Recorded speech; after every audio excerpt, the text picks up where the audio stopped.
Assalamualaikum warahmatullahi wabarakatuh. Bismillahirrahmanirrahim.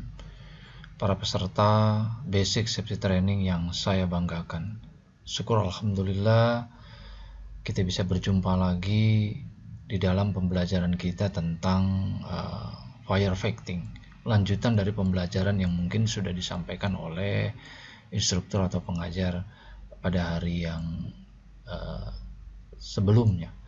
Perlu para peserta ketahui, berbicara tentang basic safety training, berbicara tentang latihan dasar-dasar keselamatan. Artinya, kita juga harus menyadari bahwa di dalam BST itu tentu hanya dasar-dasar saja yang ingin disampaikan, yang ingin diberitahukan, yang ingin diajarkan. Tetapi kalau nanti para peserta misalnya menginginkan pengetahuan yang lebih dalam tentang firefighting, maka saran saya sebagai pengajar sebaiknya mengambil lagi sertifikat namanya AFF atau dalam bahasanya itu Advanced Firefighting, di mana nanti para peserta akan lebih detail lagi dijelaskan tentang pemadaman atau segala hal yang berbau dengan firefighting. Nah, baik. Ketika kita bicara tentang firefighting, saya juga akan sedikit memberikan gambaran. Ini adalah kurikulum vitae saya. Nanti teman-teman bisa baca sendiri. Saya juga dulunya juga bekerja di kapal, dan setelah itu saya istirahat, kemudian menjadi instruktur. Saya ingin mengingatkan kembali bahwa tujuan dari pembelajaran firefighting itu adalah untuk menghentikan atau mengendalikan penyebaran api dan meredakan bahaya yang dapat disebabkan oleh kebakaran. Karena ini penting untuk kita selalu ulang-ulang bahwa di dalam pembelajaran kita tentang firefighting itu lebih mengarah tentang bagaimana kita menghentikan, bagaimana kita mengendalikan, dan bagaimana kita meredakan bahaya yang ditimbulkan oleh kebakaran tersebut. Syukur-syukur hanya kerugian material saja misalnya disebabkan kebakaran tersebut, jangan sampai menimbulkan korban jiwa, karena tentu itu sangat melukai, mencederai keluarga yang mengalaminya. Tapi kalau sebatas misalnya disebabkan oleh kebakaran itu hanya kerugian material, ya mungkin masih bisa ditoleransi. Sehingga diharapkan para peserta di dalam pembelajaran firefighting ini harus betul-betul memahami tujuan daripada pembelajaran tersebut.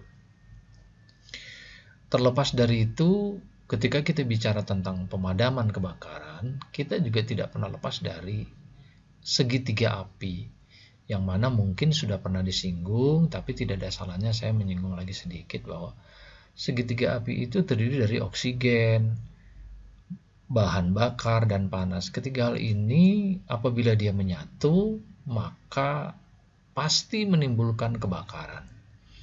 Nah, penyebabnya adalah apakah kebakaran ini nanti bisa menimbulkan korban jiwa atau hanya sebatas kerugian material. Kedua-duanya juga tidak bisa kita toleransi. Nah, oleh karena itu ada beberapa cara yang harus kita lakukan, adalah kita harus memisahkan di antara ketiga komponen tersebut. Jika terjadi kebakaran, harus dipisahkan salah satu mata rantai dari segitiga api ini. Misalnya kita memisahkan oksigen, karena oksigen mungkin lebih cenderung akan cepat si api ini tidak akan menimbulkan kebakaran, karena sudah dipisahkan salah satu ketiganya itu. Makanya penting kita memahami apa penyebab kebakaran itu. Dari tiga komponen ini pasti berhubungan. Nah, kemudian ketika kita bicara kebakaran, maka ada 4 kategori poin yang juga harus kita pahami. Pertama adalah find the fire, temukan kebakaran yang terjadi. Maksudnya apabila kita merasakan atau melihat ada suatu kebakaran, khususnya misalnya di kapal, terjadi misalnya di store penyimpanan cat di haluan, kita harus bisa menemukan kebakaran itu asal muasalnya dia dari mana, apa penyebabnya, kenapa dia bisa terbakar. Baru setelah kita temukan, kita memberi informasi kepada anjungan atau bridge, inform to bridge. Memberitahukan anjungan ini maksudnya apa? Karena di anjungan itu adalah pusat komando dari sebuah kapal. Kalau misalnya kebakaran itu terjadi saat kapal sedang berlayar, maka salah satu alternatif adalah kapal mungkin harus stop mesin dulu atau berhenti dulu untuk dilakukan tindakan. Tapi kalau misalnya kapal itu berlabuh, ya tetap juga harus diberitahu ke anjungan, karena di anjungan itu biasanya kebanyakan para perwira melakukan penjagaan. Tentu hal ini sangat penting kita ketahui bahwa anjungan itu adalah pusat komando suatu kapal. Kemudian yang ketiga adalah restrict the fire. Berusaha untuk menghalangi agar kebakaran ini tidak meluas, tidak menyebar. Kalau misalnya hanya terbakar di haluan, ya usahakan dia tidak sampai ke buritan. Bagaimana caranya? Tentu ada standar operasional agar bagaimana kebakaran ini tidak sampai meluas, sampai ke hal-hal yang kita tidak inginkan. Nah, oleh karena itu penting memiliki kemampuan kita untuk bagaimana menghalangi kebakaran ini agar dia tidak meluas ke area-area yang lain. Apalagi area itu misalnya akomodasi di kapal, itu sangat berbahaya sekali. Kemudian yang keempat adalah extinguish fire. Padamkan kebakaran tersebut. Kalau kita melihat ada kebakaran, kita sudah berusaha menghalanginya, kita sudah memberitahukan anjungan, maka kita harus melakukan tindakan pemadaman kebakaran. Siapa? Ya tentu orang yang diberi tugas. Tentu kita bersama-sama saling bekerja sama. Karena pada intinya kebakaran itu bisa saja nanti meluluhlantakan satu kapal. Oleh karena itu, kru, perwira K, ABK K harus bekerja sama bersama-sama melakukan pemadam kebakaran sesuai dengan tugas yang ada di dalam master list. Setelah kita memahami dan menyadari betapa berbahayanya kebakaran, maka kita juga harus mengetahui tentang penyebab kebakaran. Penyebab kebakaran itu ada 4. Yang pertama adalah terbatasnya keterangan dan pengetahuan tentang kebakaran. Nah, hal ini juga penting. Pengetahuan itu apapun bentuknya, apapun permasalahannya, pengetahuan atau ilmu itu perlu. Karena bisa jadi dia menjadi barometer timbulnya sebuah kecelakaan, khususnya kebakaran. Karena ketidakpengetahuan dia. Nah, oleh karena itu penting sekali kita mengetahui tentang kebakaran itu. Apakah itu penyebabnya, bagaimana penanggulangannya, apa yang harus dilakukan. Yang kedua adalah kelalaian manusia. Benar, pada intinya kebanyakan kejadian itu lebih disebabkan karena human error, manusianya yang lalai. Nah, bisa jadi juga ini ada benang merahnya. Karena mungkin dia tidak memiliki pengetahuan, maka secara otomatis dia lalai. Akibat kelalaiannya itulah menimbulkan kebakaran.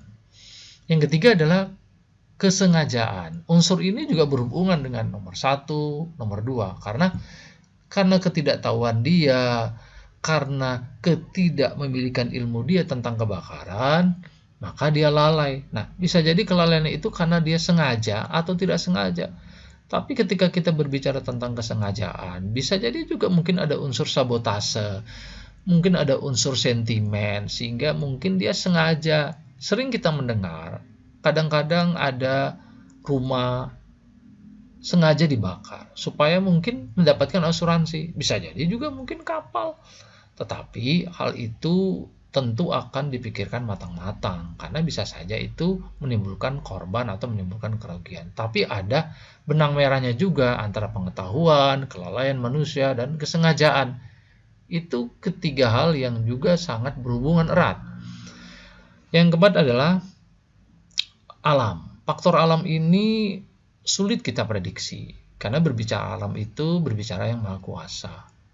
Dulu sering beberapa negara seperti Singapura, Malaysia sempat komplain kepada Indonesia karena di wilayah-wilayah daerah Sumatera seperti Jambi terjadi kebakaran hutan. Siapa yang membakar?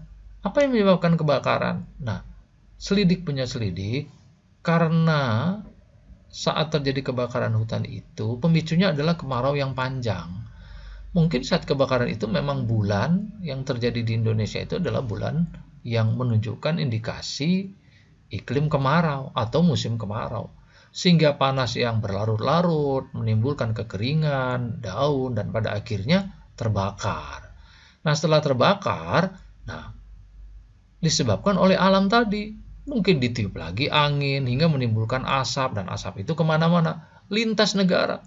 Hingga sempat dulu Singapura itu melakukan protes kepada pemerintah Indonesia.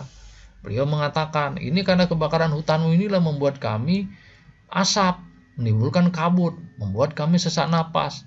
Ya, tapi kita mau bilang apa? Kita hanya berusaha saja memadamkan, melakukan pemadaman, menggunakan helikopter, menggunakan pesawat mungkin yang nanti ditumpahkan air, menggunakan juga manusia di daerah-daerah tersebut.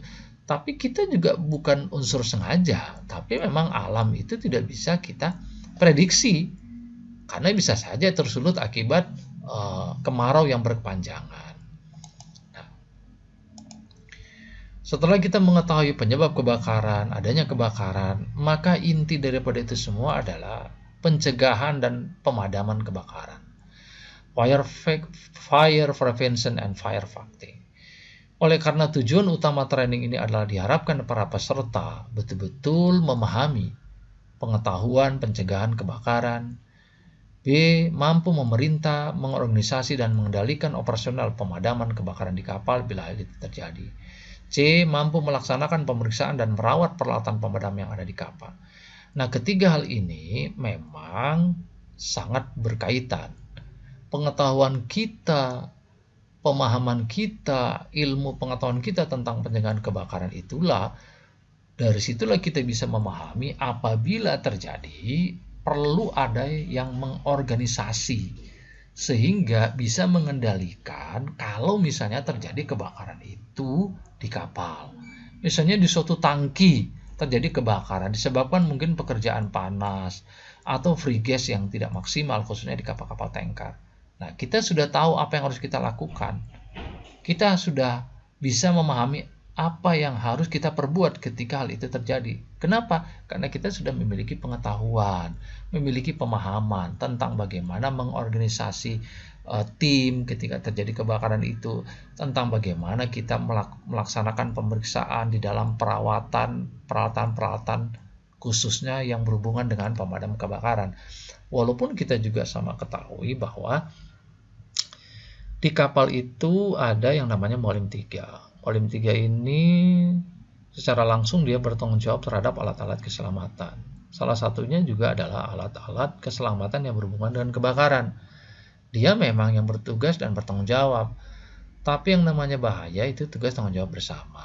Maka kita harus betul-betul bekerja sama dalam satu tim di dalam pencegahan pemadam apabila terjadi kebakaran di atas kapal.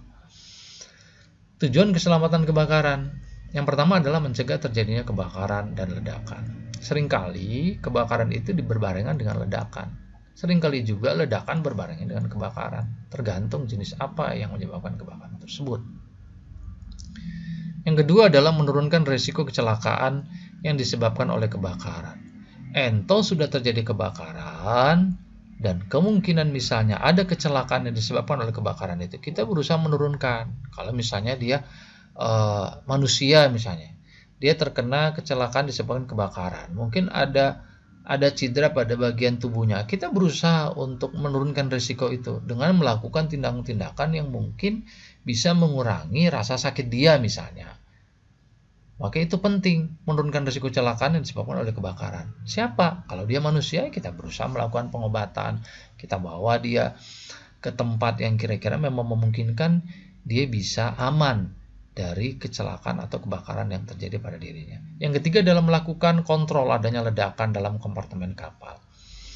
Kalau suatu tangki meledak, diusahakan untuk tangki yang selanjutnya tidak meledak juga, maka perlu dilakukan antisipasi, perlu dilakukan kontrol sehingga kompartemen atau bagian-bagian kapal yang tadinya sudah meledak atau sudah terbakar itu tidak merembet ke ruangan-ruangan yang lain.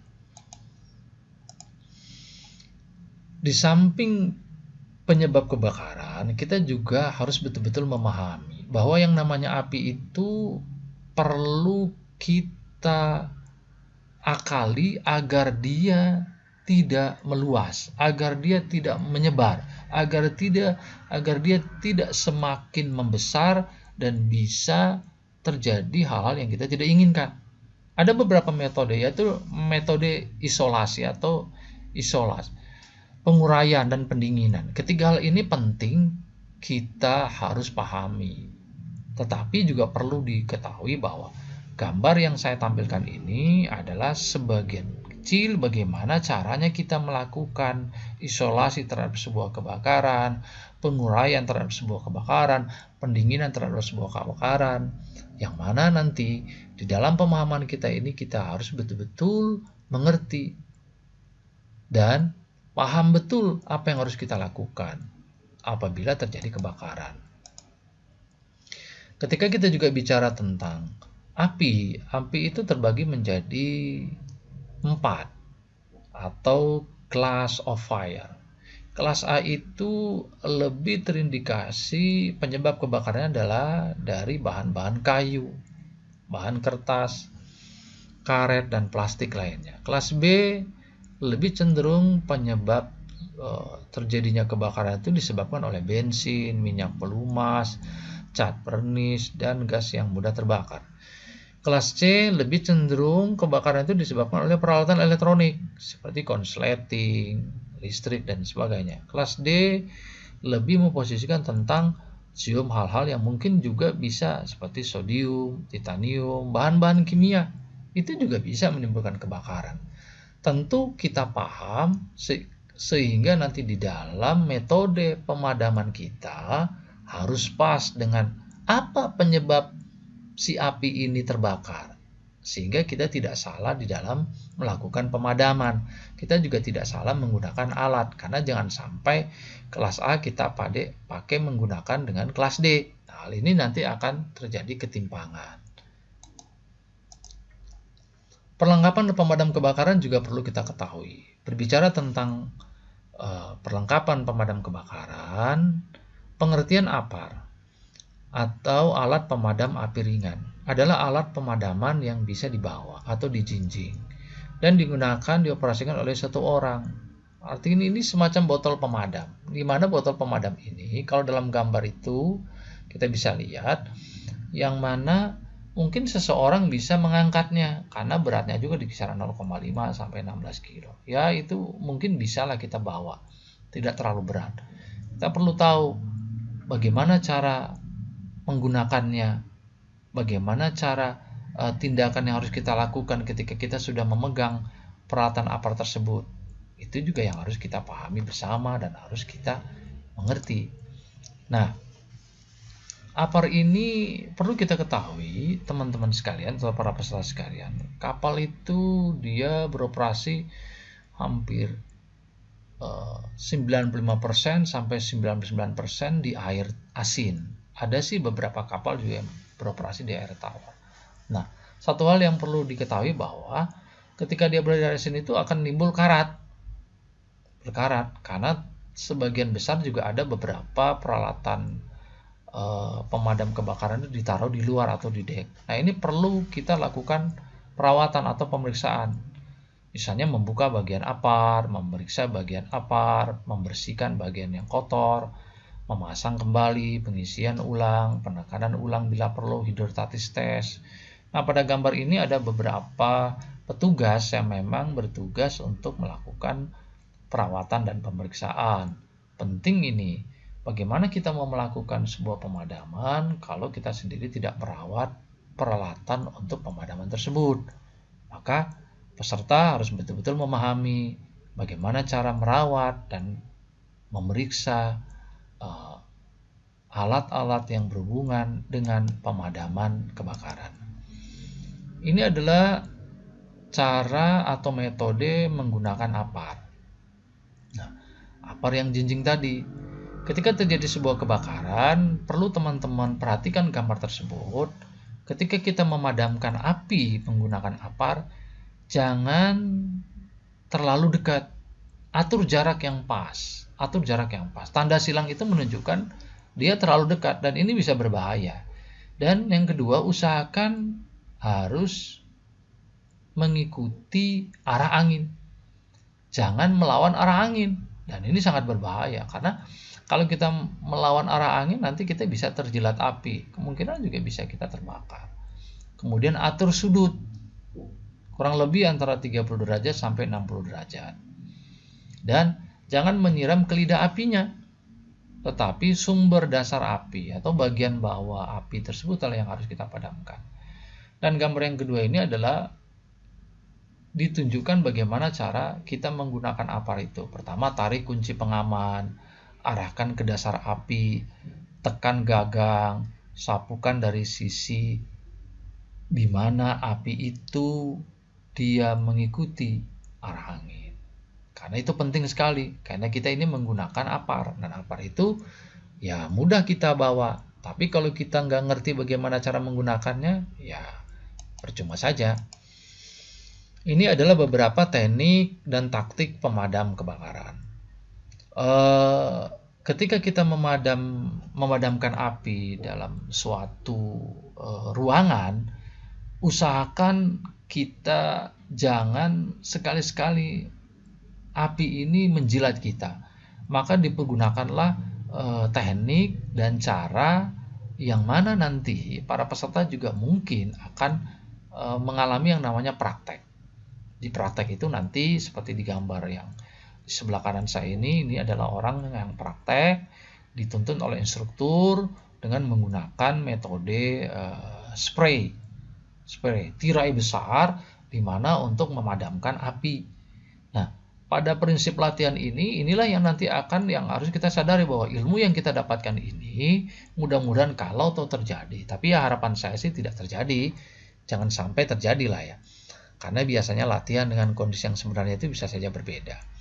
Nah, ini adalah teknik yang kedua, ketika misalnya ruangannya sempit tapi apinya makin meluas, tentu ada metode-metode yang harus kita lakukan. Ini teknik dan taktik pemadam. Setiap usaha pemadaman kebakaran bertujuan agar nyala api kebakaran dapat dipadamkan dengan cepat, sehingga korban maupun kerugian yang lebih besar dapat dihindarkan. Untuk mencapai tujuan tersebut, maka usaha pemadaman kebakaran memerlukan teknik dan taktik yang tepat. Nah, makanya relevansi antara teori dan praktek itu di dalam pembelajaran firefighting itu harus sinkron. Bapak mengetahui secara teori, nanti akan ada prakteknya. Yang penting kita tahu dulu teknik dan taktik bagaimana memadamkan api. Selanjutnya adalah menguasai dengan baik pengetahuan tentang penanganan dan penanggulan bahaya kebakaran. Dapat mempergunakan peralatan dan perlengkapan pemadam kebakaran dengan cepat dan benar. Sudah terlatih untuk menghadapi situasi bahaya kebakaran. Faktor-faktor penting yang perlu diperhatikan adalah pengaruh angin, warna asap kebakaran, lokasi kebakaran, bahaya-bahaya lain yang mungkin saja terjadi. Hal-hal ini juga memang harus betul-betul dipahami, harus betul-betul dikuasai, dan harus betul-betul memang kita advance, sehingga apabila terjadi kebakaran kita sudah betul-betul paham betul apa yang harus kita lakukan, tindakan apa yang harus kita perbuat, dan bagaimana standar operasional yang benar di dalam teknik dan taktik pemadaman api. Entah-entah lagi misalnya terjadi di laut, nah tentu berbeda. Mungkin kalau di darat ada tenaga ahli yang memang betul-betul sudah mumpuni seperti petugas pemadam kebakaran. Kalau di laut ya ada sih sebagian, tapi sebagian besar kita lakukan dengan sendiri atau dengan tim berdasarkan pemahaman dan pengetahuan kita. Ketika kita berbicara peralatan juga, ada peralatan yang namanya International Shore Connection. Secara definisi, International Shore Connection adalah sambungan selang universal yang harus disediakan pada semua kapal sesuai dengan persyaratan International Maritime Organization atau SOLAS. Apa itu? Pada gambar ini diperlihatkan International Shore Connection adalah connecting, ya, yang mana nanti dia akan dikonek. Pada gambar ini kelihatan dari hidran atau dari valve, ya, nanti dikonekkan menggunakan shore connection ke selang. Nanti selang akan dikonekkan lagi ke nozzle. Intinya adalah hal ini digunakan ketika kapal misalnya mau melakukan pemadaman menggunakan alat, kalau tadi APAR, sekarang kita menggunakan yang namanya International Shore Connection. International Shore Connection lebih banyak digunakan pada saat kapal merapat. Harus diletakkan di bagian luar, di sisi mana kapal merapat, sehingga dalam keadaan darurat dengan mudah dijangkau. Yang kedua, connection point-nya harus terletak di sisi mana kapal merapat, sehingga mudah dihubungkan dengan sarana pemadam dari darat. Artinya, ISC ini lebih cenderung apabila kapal merapat di sebuah dermaga. Bisa juga merapat dengan sesama kapal. Karena yang namanya kapal itu dia memiliki metode beberapa penyandaran. Ada yang sandar di pelabuhan, ada yang sandar di kapal dengan kapal, ada yang sandar dengan di buoy, ada juga yang sandar dengan sebuah tempat yang mirip berlabuh. Nah, perlu pemahaman kita tentang apa itu ISC dan bagaimana cara menggunakannya, bagaimana bentuk alatnya. Kemudian yang kedua juga, yang selanjutnya juga adalah baju tahan api. Penting kita mengetahui peralatan ini karena baju tahan api ini dimaksud adalah baju yang dibuat khusus untuk para petugas pemadam kebakaran saat melakukan evakuasi di tempat kebakaran. Baju tahan api aluminium dioxide adalah salah satu produk alat safety yang sangat dibutuhkan untuk melindungi diri. Kalau misalnya terjadi sebuah kebakaran, misalnya di kamar mesin atau di tangki, terindikasi ada korban, terindikasi ada orang yang mungkin harus kita selamatkan, sementara kondisi api kita sudah berusaha semaksimal mungkin tapi tidak padam total gitu. Mungkin masih ada api tapi kecil. Nah, bagaimana cara menolongnya? Salah satunya adalah menggunakan baju tahan api, karena kita harus masuk ke dalam kobaran api. Nah, dan baju ini sudah standar dan tidak akan tembus api, karena kita dan bahan yang digunakan juga betul-betul bahan yang berstandar internasional. Tapi pada intinya baju tahan api lebih cenderung untuk menolong korban kalau misalnya ada korban terjebak di dalam kebakaran suatu ruangan. Ada juga peralatan yang berhubungan dengan pemadam kebakaran adalah CO2 installation, di mana tabung-tabung ini atau carbon dioxide system atau CO2 system merupakan sistem pengendali kebakaran dengan menggunakan media CO2. Sistem ini meliputi detektor, unit kontrol, silinder agen penyimpanan, pipa dan nozzle. Gas karbon dioksida dengan cepat menekan api dengan kombinasi pendinginan dan perpindahan oksigen. Ini adalah sebuah instalasi yang dipasang di kapal, di ruangan-ruangan tertentu, diakomodasi, yang mana apabila terjadi kebakaran secara otomatis dia akan melakukan tugasnya. Artinya dia akan menyemprot sendiri, dia akan memadamkan sendiri karena sudah dipasang instalasinya. Walaupun instalasi ini juga manusia juga nanti yang setting. Tapi ini bagian daripada peralatan pemadam kebakaran yang para peserta juga harus mengetahui ketika nanti sudah bekerja di kapal. Lihat kok ini ada tabung apa, nanti biasanya ada ruangannya. Namanya ruangan CO2 installation. Di beberapa kapal-kapal itu hampir semua punya. Kemudian yang selanjutnya juga ada alat-alat pendeteksi. Entah itu pendeteksi panas, entah itu pendeteksi asap, atau disebut dengan jenis-jenis detektor.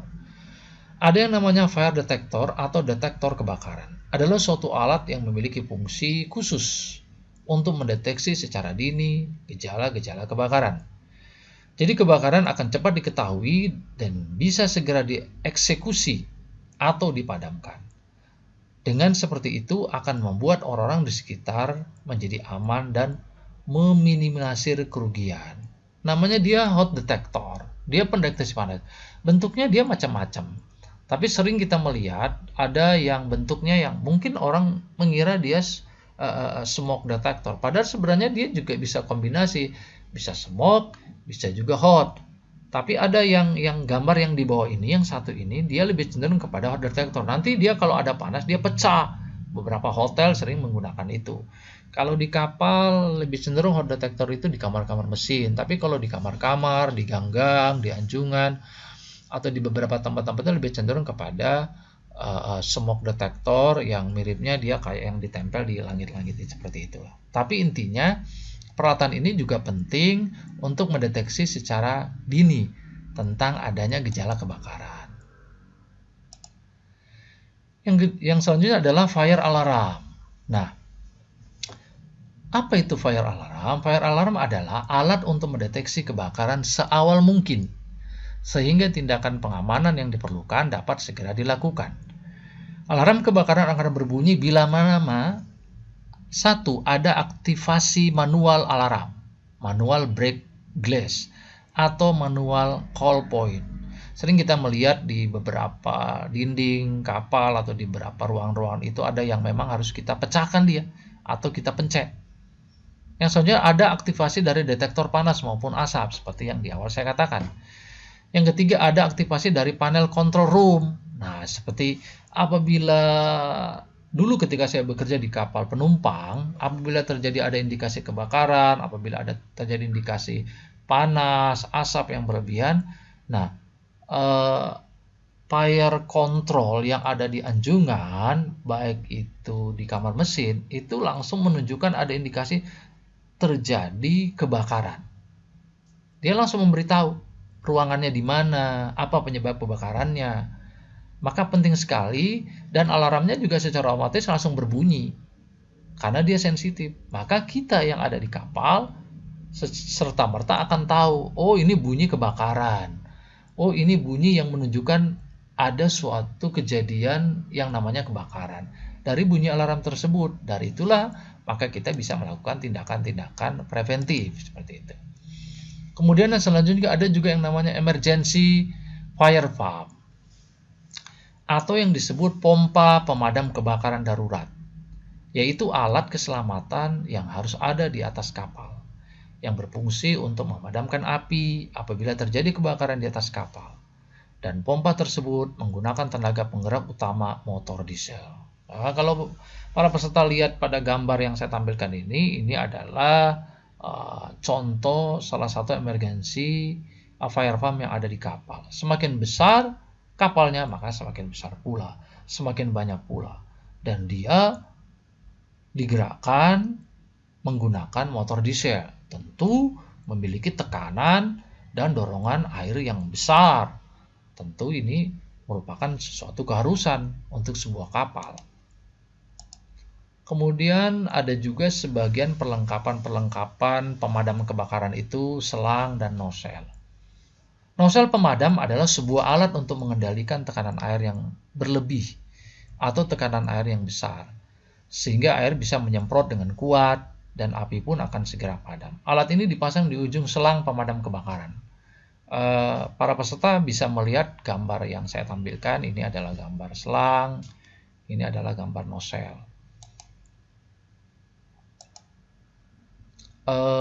Ada juga peralatan pemadam kebakaran namanya fire blanket. Tapi sepengalaman saya di kapal, peralatan ini lebih cenderung untuk kondisi kebakaran yang kecil. Karena dia semacam handuk begitu, handuk yang mana berfungsi untuk menutupi api yang memang mampu ditutupi oleh si fire blanket ini. Tapi pada kenyataannya kalau saya melihat api-api yang ukuran besar, dia tidak bisa menggunakan fire blanket ini. Lebih cenderung mungkin api-api kecil seperti misalnya api-api rumah tangga ketika misalnya ada kompor yang terbakar atau ada hal-hal yang kira-kira apinya itu tidak besar-besar amat lah. Dan ini kurang begitu populer kalau di kapal. Lebih cenderung orang menggunakan peralatan-peralatan tadi yang sudah saya tampilkan di awal. Breathing apparatus ini sesuatu yang memang perlu dan penting ada di kapal. Karena breathing apparatus itu dikenal juga dengan sebutan alat pernapasan bertekanan udara atau SCBA atau BA. Alat ini biasanya digunakan oleh para petugas penyelamat seperti tim pemadam kebakaran ketika memadamkan kobaran si jago merah, ataupun digunakan tim penyelamat lainnya. Yaitu tadi, apabila memang kita harus masuk ke sebuah area yang terbakar, di mana kondisi udara yang sudah hancur lebur, dan kita tidak bisa bernapas mungkin dengan mengisap udara bebas, maka kita butuh udara yang bersih, maka kita gunakanlah breathing apparatus. Kadang-kadang di kapal juga sering kita melihat ketika kita masuk sebuah ruangan-ruangan yang notabene juga tidak ada api, tapi kita butuh peralatan ini agar di dalam proses kita bernapas itu akan lebih mudah karena ada udara ditabung di belakang si pengguna tersebut. Apalagi apabila terjadi kebakaran, tentu kita tidak akan kuat menghirup asap tersebut. Maka penting para peserta mengetahui apa manfaat dan fungsi daripada breathing apparatus tersebut. Kemudian ada juga emergency escape route. Maksudnya keadaan darurat. Adalah keadaan di luar keadaan normal yang terjadi di atas kapal, yang mempunyai tingkat kecenderungan untuk dapat mengancam keselamatan jiwa manusia dan harta benda yang ada di atas kapal, serta lingkungan di mana kapal itu akan mengalami musibah yang harus diatasi secepatnya. Nah, apabila terjadi keadaan darurat misalnya kebakaran, maka kita butuh akses, butuh tempat, butuh jalan yang cepat agar kita tidak terkena musibah dari kebakaran tersebut. Maka adalah stiker-stiker yang menunjukkan ini pintu darurat, ini exit di mana kita harus melalui pintu darurat ini, karena pintu yang biasa kita lewati misalnya sudah tidak aman lagi karena adanya kebakaran. Maka perlu kita ketahui dan perlu kita pahami tentang stiker-stiker yang tertulis di kapal, yang terlihat di kapal bahwa oh ini untuk emergency exit, seperti itu. Daerah-daerah bahaya kebakaran. Kebakaran di kapal dapat terjadi di berbagai tempat rawan terhadap kebakaran. Misalnya di kamar mesin, ruang muatan, gudang penyimpanan perlengkapan kapal, instalasi listrik, dan tempat akomodasi seluruh awak kapal. Penting kita mengetahui daerah-daerah yang berbahaya. Maksudnya berbahaya itu ada kemungkinan indikasi bisa saja terjadi kebakaran. Contoh kamar mesin. Oh, kamar mesin sangat rentan sekali. Karena di situ ada bahan bakar, di situ ada oli, di situ ada mesin yang berputar, ada panas, sehingga sangat rentan sekali terjadi kebakaran. Kebanyakan kasus-kasus kapal itu bermula dari kamar mesin terbakar, pada akhirnya merembet ke ruang lain. Ada juga ruang muatan, ya seperti kalau di kapal tanker itu ya tangki lah, tangki. Tangki itu dia mengisi bahan bakar. Kalau tidak dilakukan penanganan yang baik, pengaturan muatan yang baik, maka bisa saja menimbulkan hal-hal yang kita tidak inginkan berupa kebakaran. Gudang penyimpanan perlengkapan kapal juga seperti itu, seperti storage. Di situ ada thinner, di situ ada cat, di situ ada hal-hal yang mungkin bisa saja menimbulkan kebakaran. Kemudian instalasi listrik juga, makanya di kapal itu ada jabatan yang namanya electrician. Dia juga harus selalu mengecek instalasi listrik, kabel-kabel, mana hal-hal yang bisa menimbulkan konsleting. Tempat akomodasi seluruh awak kapal juga rentan. Kenapa? Karena kadang-kadang kamar itu dijadikan tempat merokok. Memang sih tidak dilarang, cuma kadang-kadang merokok sambil tiduran. Nah, dan akhirnya ketidur, dia lupa. Nah, mungkin terkena spray, terkena bantal, terkena bahan-bahan yang mudah terbakar, hingga akhirnya menimbulkan kebakaran.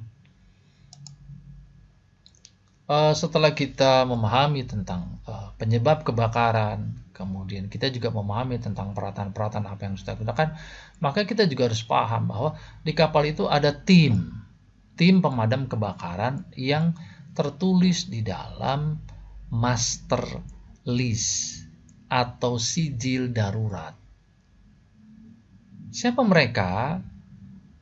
Mereka adalah orang atau pasukan yang bertugas memadamkan kebakaran, melakukan penyelamatan, dan menanggulangi bencana atau kejadian lainnya. Kalau di darat itu istilahnya damkar lah ya.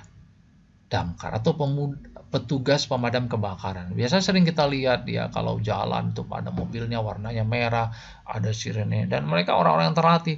Nah, bagaimana dengan di kapal? Kalau kita misalnya hanya sekedar mengambil BST, dapat materi firefighting yang tidak begitu maksimal, ya mungkin kita perlu menambah lagi sertifikat kita yang namanya Advanced Firefighting. Karena kita sebagai kru kapal juga merangkap sebagai tim pemadam kebakaran di kapal. Kalau kita perwira, tentu ada tugas yang harus kita lakukan. Kalau kita misalnya cuma anak buah, ya ada tugas juga. Yang jelas, di sijil darurat itu jabatan beserta tugas tanggung jawab kita terhadap salah satu emergency situation yang ada di kapal itu, yaitu kebakaran. Perlu ada tim, sehingga semuanya tidak fokus ke situ, karena di dalam pembagian tugas itu jelas siapa yang harus memadamkan, siapa yang evakuasi, siapa yang membuka keran air, siapa yang begini, siapa yang ini, semuanya ada di dalam sijil darurat tersebut. Kita juga perlu memahami bahwa di kapal itu ada namanya emergency fire plan atau peta daerah-daerah yang memang ada alat-alat pemadam kebakaran, ada alat-alat safety yang itu ditandai dengan sebuah gambar seperti yang saya perlihatkan ini. Emergency response plan atau kita kenal juga dengan kesiapsiagaan tanggap darurat. Bencana adalah serangkaian kegiatan dilakukan untuk mengantisipasi bencana melalui perorganisasian serta melalui langkah yang tepat, guna dan berdaya guna. Nah, ketika kita mengetahui ada kebakaran misalnya di suatu tempat, kita lihat dulu tempat itu. Di situ ada nggak peralatan alat pemadam kebakaran?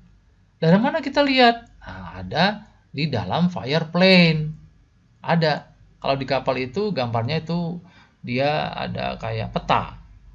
Nah, di dalam peta di situ nanti kelihatan itu, oh di sini ada hose, di sini ada nozzle, di sini ada fire hydrant, di sini ada APAR, di sini ada instalasi CO2, sehingga kita tidak perlu lagi misalnya kebakaran itu terjadi di haluan, kita ngambilnya ke buritan, ya keburu apinya nanti makin besar, ya keburu apinya makin besar. Di dalam fire plan itulah kita akan melihat di mana peralatan-peralatan kebakaran itu disimpan atau terletak. Nah, setelah kita berbicara panjang lebar tentang fire fighting, maka sampailah kita kepada sebuah kesimpulan bahwa ketika kita berbicara tentang api, maka kebakaran tidak akan dihapus dari muka bumi, karena api merupakan bagian dari kehidupan. Makanya ada yang mengatakan bahwa kalau kecil dia adalah teman, tapi kalau dia besar, dia akan menjadi musuh. Kebakaran dapat dicegah sekecil mungkin bila kita memahami penyebab kebakaran dan langkah tindak pencegahan. Yang kedua adalah kebakaran dapat terjadi dimanapun, kapanpun, pada siapapun. Yang ketiga, pencegahan kebakaran merupakan langkah yang paling efisien, efektif karena dilakukan sebelum kehadiran api kebakaran, sehingga kerugian harta benda dan jiwa dapat dihindari. Yang keempat, sarana fire protection, APAR, hidran, dan peralatan-peralatan lainnya yang tersedia akan tidak menghasilkan optimal bila tidak didukung operator atau pelaku yang terampil. Yang kelima, keterampilan apapun hanya diperoleh dengan berlatih secara tepat dan konsisten. Nah, oleh karena itu kita betul-betul memahami. Ini ada beberapa soal yang nanti diharapkan ada feedback dari para peserta untuk menjawab, atau nanti bisa didiskusi tentang 3 soal yang saya buat. Yang mudah-mudahan dari pembawaan materi dan penyampaian materi yang saya sampaikan ini juga mewakili dengan soal yang nanti para peserta bisa jawab. Terakhir, sebelum kita akhiri, demikianlah beberapa hal yang bisa saya sampaikan pada kesempatan hari ini. Saya mohon maaf yang sebesar-besarnya apabila ada tutur kata maupun tindakan yang kurang berkenan bagi Bapak, Ibu peserta BST, khususnya materi firefighting sekalian. Dengan ini presentasi hari ini saya tutup. Terima kasih atas kehadirannya. Wassalamualaikum warahmatullahi wabarakatuh.